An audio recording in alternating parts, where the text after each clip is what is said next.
We work with lots of different families in lots of different situations, but usually where there's a social worker attached to the children within the family. So that can be at any point really in the social work process.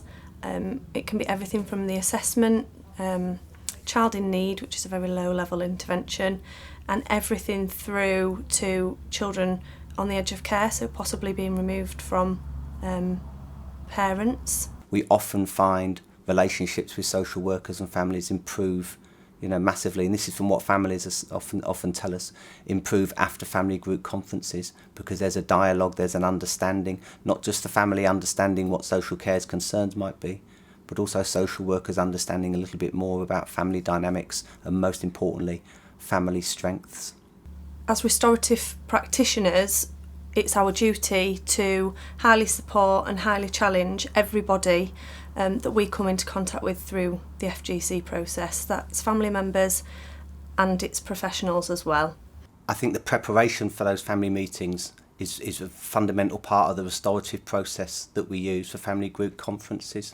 Even just taking the time to go and meet each family member, to listen to their concerns, to be led by their concerns, and the shape and the form of the family meeting to be led by the conversations that we have with each family member.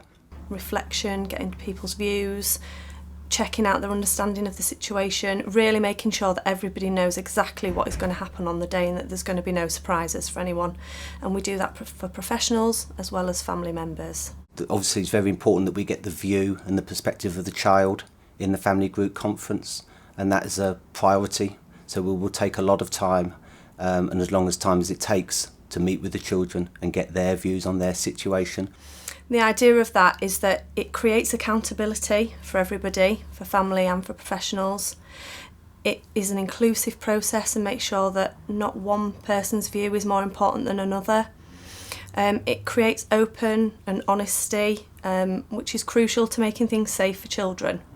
And it's a family-led process as well, so families make a lot of the decisions, if not all of the decisions, in the lead up to the FGC with the information that social workers are giving us about their concerns.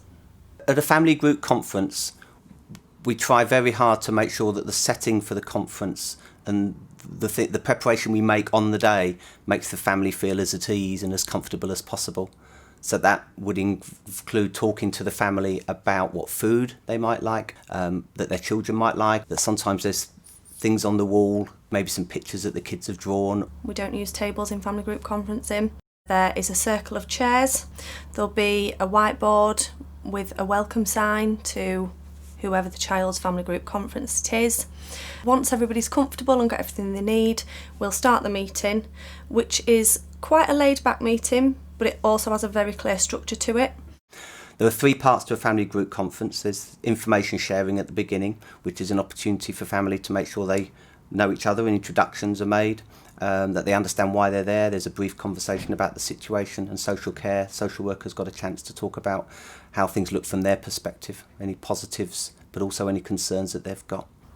So the second part of the meeting is called private family time, and that is where family have private discussions. So all the professionals will leave the room. Family will let us know when they're finished and when they think they've written a good solid plan. That time won't be disturbed. That will completely be family led, and they will let us know when they're finished. And at the end of that process, they will come and get myself and the social worker, and that's the plan checking part of the meeting, the third and final part, when somebody in the family will go through the plan that they've made, and that helps to clarify for every family member in the room what they've agreed to do, and also that the social worker can agree the plan on behalf of social care, which 99 times out of 100 they're able to do. I recently worked with a family just a couple of months ago where mum suffered from significant mental health issues, which led to her being sectioned. And due to the concerns about mum's mental health and ability to maybe attend meetings, there was a heavy discussion around whether or not everybody involved felt that that was the right thing to do.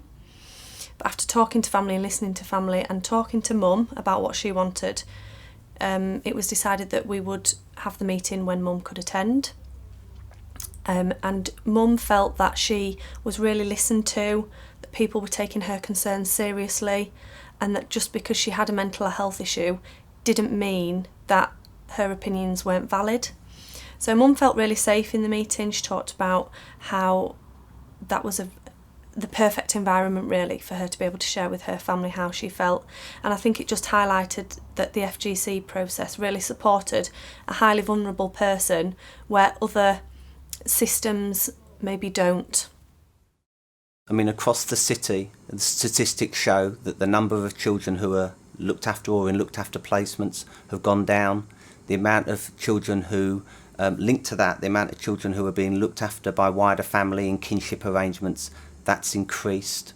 And a figure that I've seen recently shows that over the last 6 months, out of 83 family group conferences involving families where children are on child protection plans, that in 79 of those 83 cases within 6 months, the family are no longer on child protection, which means that children are safer and families are more able to provide safe care for their children.